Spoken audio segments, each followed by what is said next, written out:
Current থাকে কিন্তু পাখি কেন মরে না? তুমি কি কখনো ভেবেছো এত শক্তিশালী বিদ্যুৎ তারের উপর পাখি বসে থাকে, তবুও ওরা কেন মারা যায় না?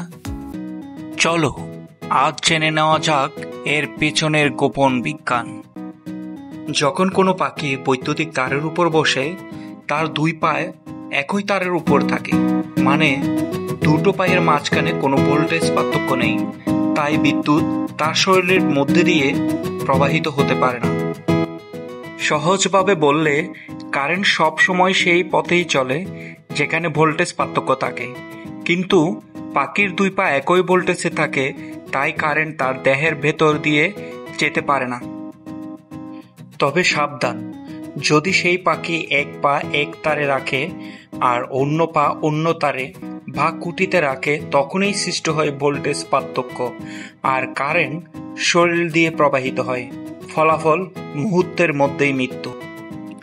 বন্ধুরা, আমার ভিডিও যদি আপনাদের খুবই পছন্দ হয় এবং যদি আপনি কিছু শিখতে পারেন, তাহলে অবশ্যই আমার ভিডিও বেশি বেশি শেয়ার, লাইক এবং কমেন্ট করে আমাকে জানাবেন।